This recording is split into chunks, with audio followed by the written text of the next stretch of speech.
time for another extract from Alan Partridge. It's 1974 and Alan is about to begin studying for a degree. Yep, 1974 was a crazy, hazy time for Alan Partridge. The 60s had come to East Anglia and it was a time of free thinking, free love and, in my case, free university accommodation.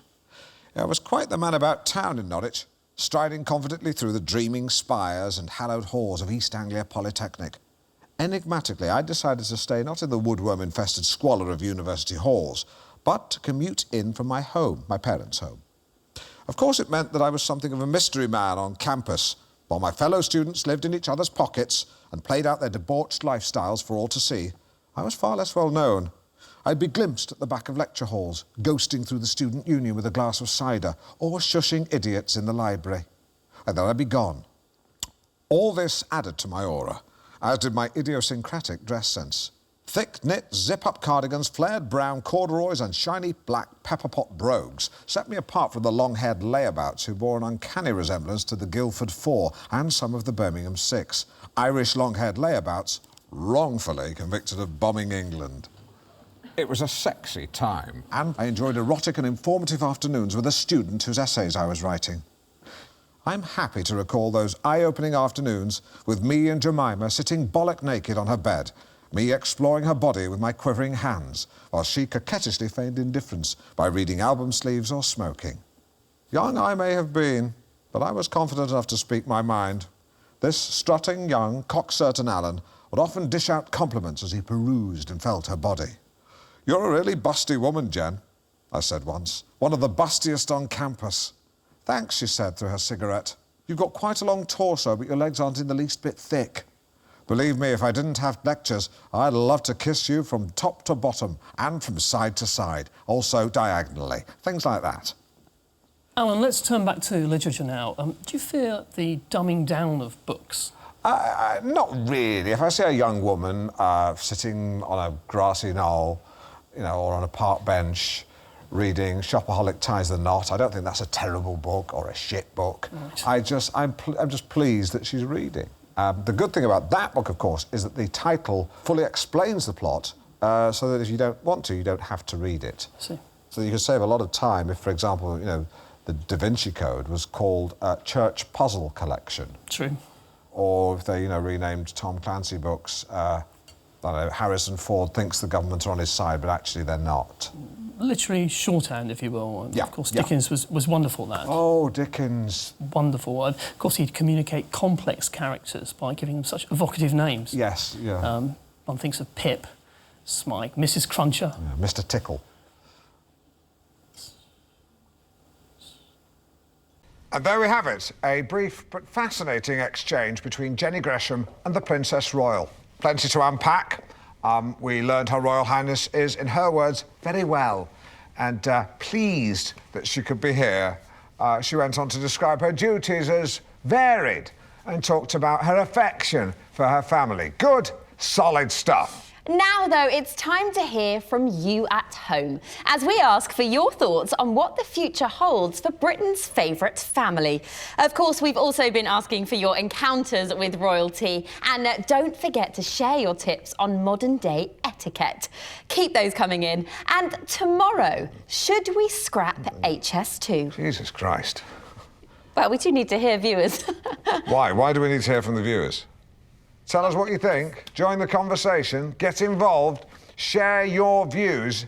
Is it snowing where you are? Do you like fireworks? What's your favourite soup? Who gives a shit? Excuse me, apologies for the language there. Michael Gove said we've had enough of experts. Do you know who I've had enough of? Idiots. I'm not sure I'd call our audience idiots. Look at the tweets, Jenny. I mean, read the mailbag. Everyone at the BBC thinks it. They never say it publicly, of course, but behind closed doors.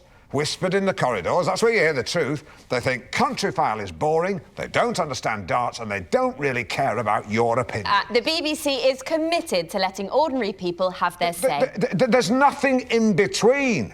It's either BBC 4 Live from the Hay on Wye Book Festival, or other people telling us they think dogs are better than cats. You feel like throwing open your windows and saying, I am hopping mad and I want something in the middle. Are you finished? Julian Fellows. I don't like Julian Fellows. What's that got to do with your argument? Nothing. I just don't like him. Well, I'm sure, Simon, we have plenty of viewers getting in touch with their royal story. Well, actually, we're getting people shouting Alan's slogan from their windows and tweeting in to let us know. Let's see, we've got Bournemouth, I'm hopping mad, I just want something in the middle. Southend, I'm hopping mad, I want something in the middle. Same with Warrington, I'm hopping mad, something in the middle. Hull. I've touched a nerve. Anything from London? Nothing from London, no. Well, we're in London. Let's go and have a look. Terry, come with me. Simon, do you want to come? No. I'm sorry I clouted you. It's all right. Everyone, go to your windows, open your windows and just shout out at the top of your voice, I'm hopping mad and I want something in the middle. This way. Follow me, Terry. I can hear them now. Okay. Keep shouting. Keep shouting. Hey, you. Say that again. Say the whole thing. Right, you get that? Cheers. Cheers! Good. They're all saying it. Hey, yeah, all right, whatever. Fucking idiot. Yeah, that's not going to happen. Anyone else hopping mad who just wants something in the middle? No, we can't count you twice. Anyone else? Any more? No? I mean, that's 3 people. They say for every person who complains, there's another 20 who silently agree, so that's 60 people in this area at least. Minimum. You roll that out across the country, it's got to be 1 million.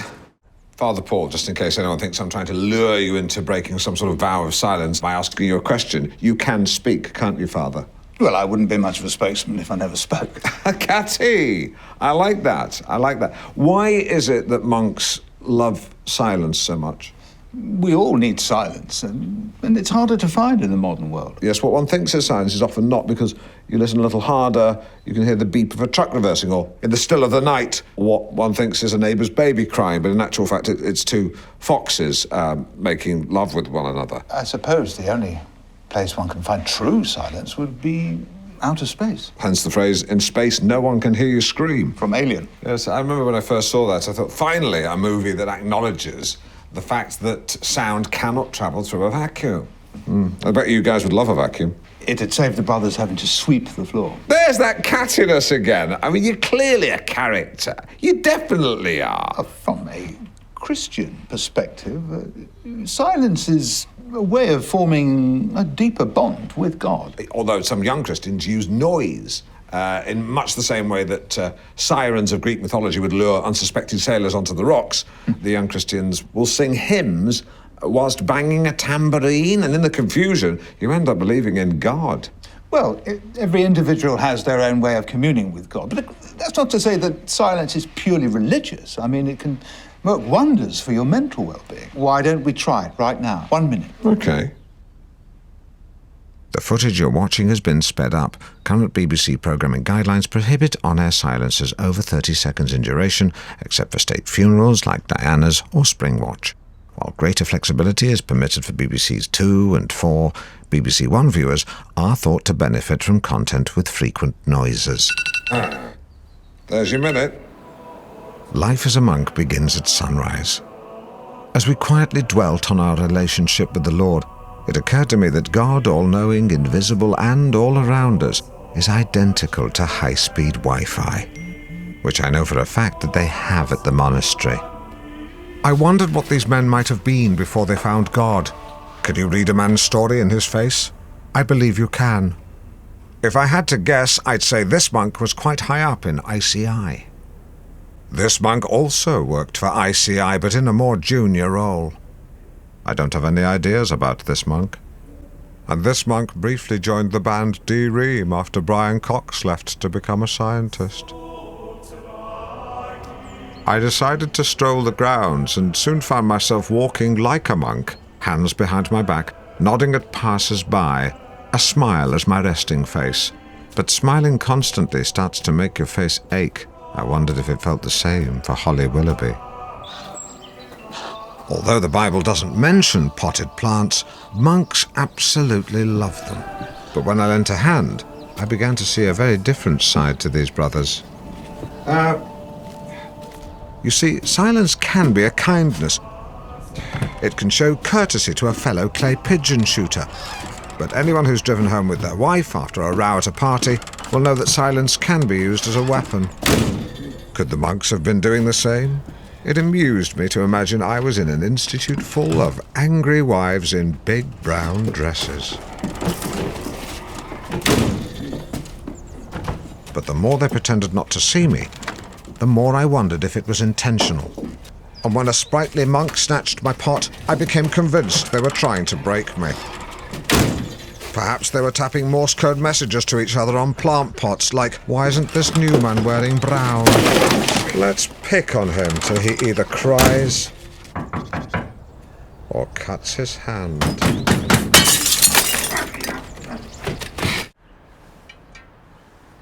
It seemed to me you lived your life like a candle in the wind. So said Elton John about Marilyn Monroe, Princess Diana. The list goes on. But John was bigger than a mere candle. It seemed to me he lived his life like an oil rig flare stuck in a North Sea gale. Like an oil rig, he drew on huge reserves of energy, was physically quite squat, and thanks to his prodigious whiskey intake, helped prop up the economy of Scotland. "Your candle burned out long before your legend ever did," continued Elton. And it's no exaggeration to say that Scotland's vast reserves of oil and gas would burn out long before John's legend is ever forgotten. Exaggeration? Possibly. Sentimental nonsense? Again, unwise to rule it out. But there is broad agreement that John was good. The former BBC television centre. John had a real appetite for this donut-shaped building and snaffled his way along the corridors, gorging on the opportunity as he chomped his way to the top. His big break, or mouthful, coming in 1985 with the BBC's Getaway.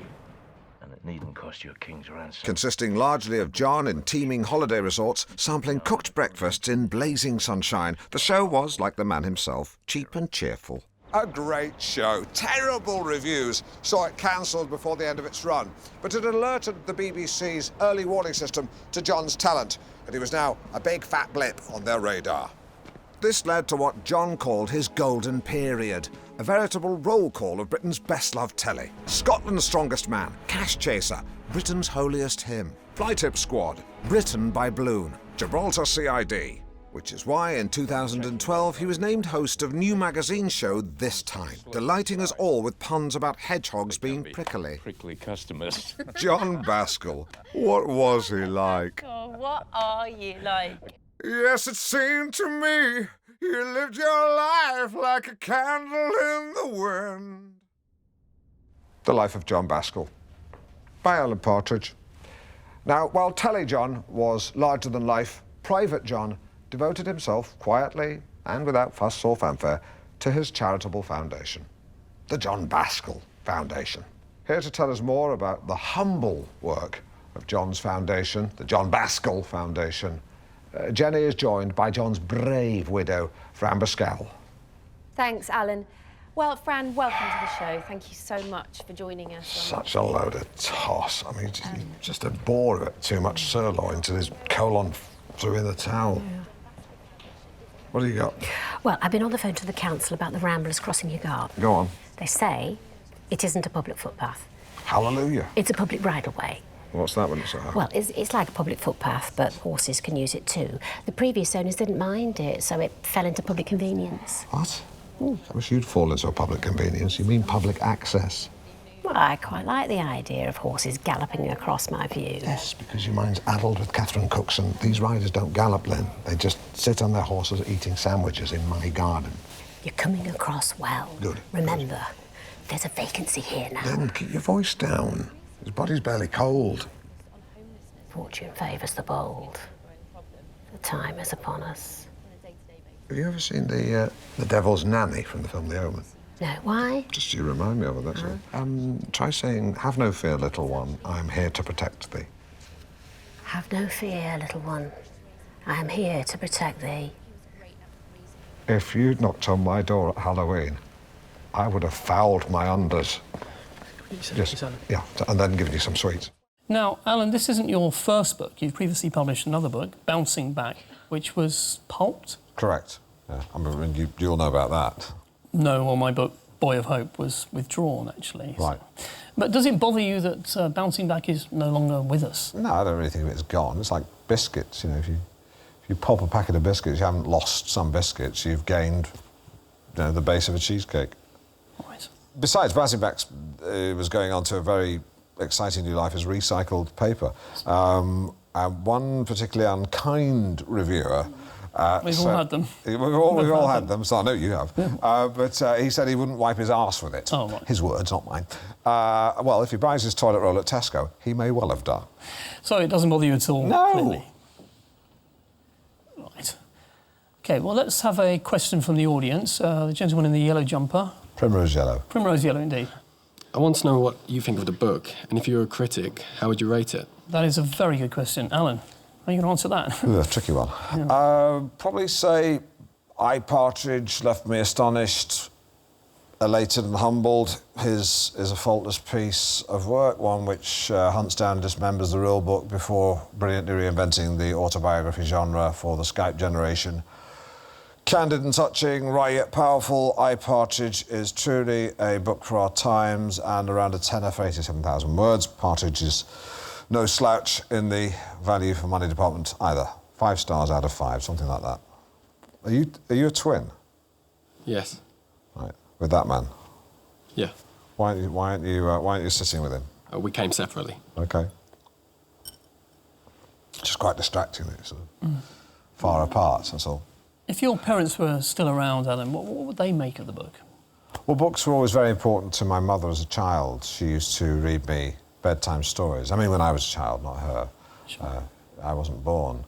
No, she would read to me for about half an hour every night before hitting the stopwatch. That must have been really wonderful for you, very soothing. Well, she tried her best, but she struggled with the characters' voices. I don't know why.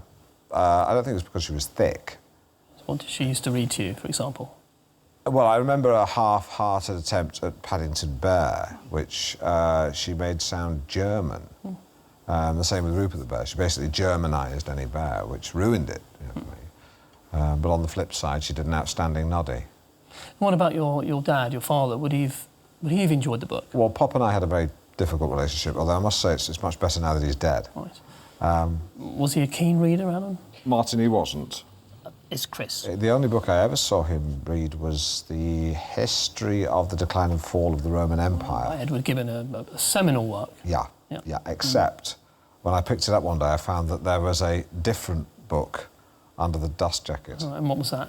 It was The Secret Seven by Blyton, but it was one of the few things that was redeeming about my father. In many ways, he could be a very cruel, messed up guy, but I love the fact that he had this, you know, secret love of looking at books about children. Now it's time for Who Does Alan Think Alan Is?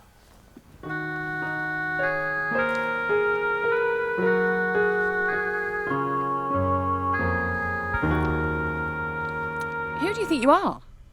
Just to explain, the sense of that line was not properly explained to the voiceover artist before she went into the booth. By the time I found out, she was already in a cab. Complete waste of 30 quid. She sounds like she's been touched on a bus. My main guest today is one of the genealogists from BBC One's Who Do You Think You Are? Please welcome Henry Spring. Hello. Our journey begins with your great-grandmother, Annie Partridge. Do you remember her? I do, Granny Annie. She died when I was a toddler. She used to make me chucky egg. Egg and butter chopped up in a bowl. You can add that to your files. Send it to the boys at WDYTYAHQ. Who do you think you are, headquarters? Ah. Well, like many women of her time, she was a stay-at-home mum, wasn't she? She was unemployed, yes. But what you might not know is that if we delve one generation further back, we find she had an aunt who lived quite near here, so that would have been your great-great-aunt. It's fascinating. Please tell me more. She lived in a semi-detached house in Sheringham at the very end of the 19th century.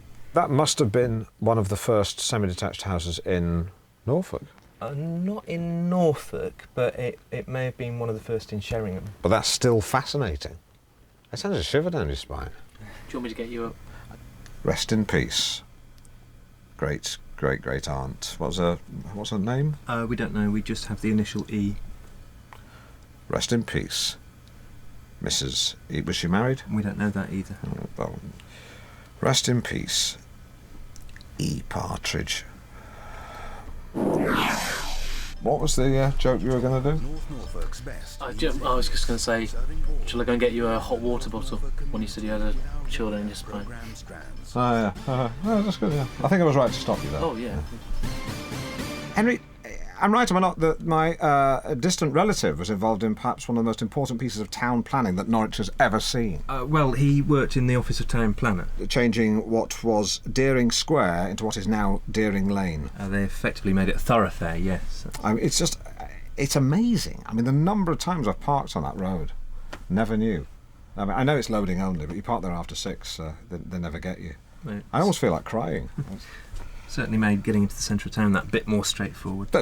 And the rest. If it weren't for Deering Lane, you'd have to come in on the ring road.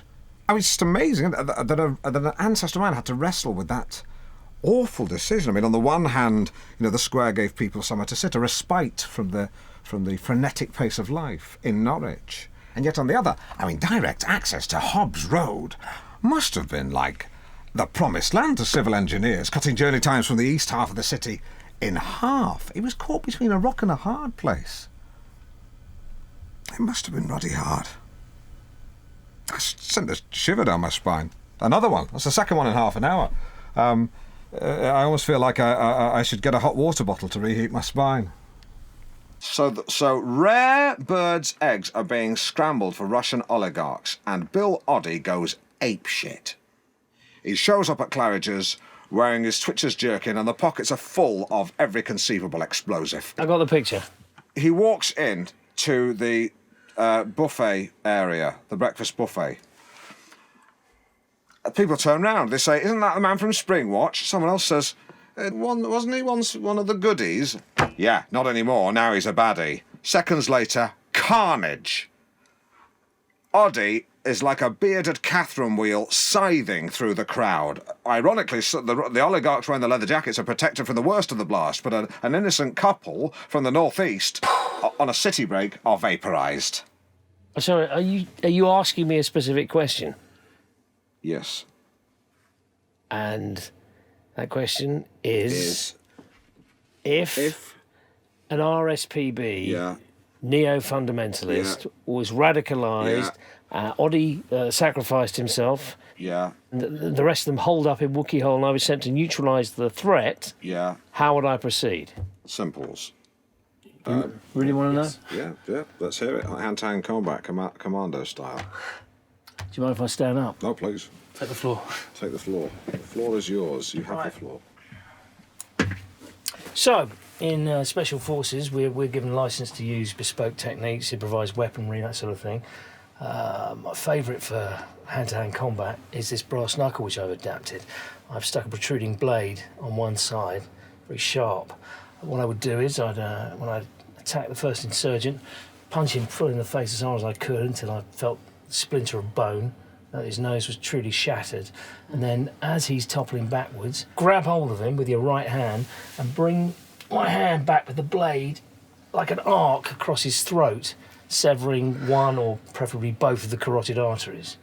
You've got to be careful here because you've got to avoid the squirt of the jet of blood because, you don't want to be blinded moving on to the next fella.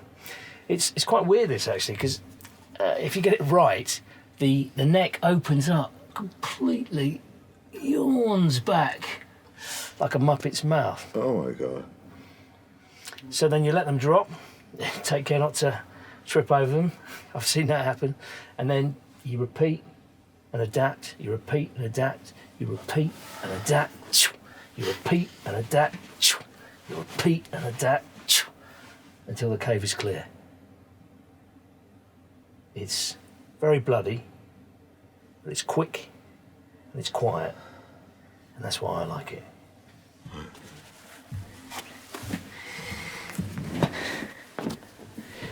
Any questions? No.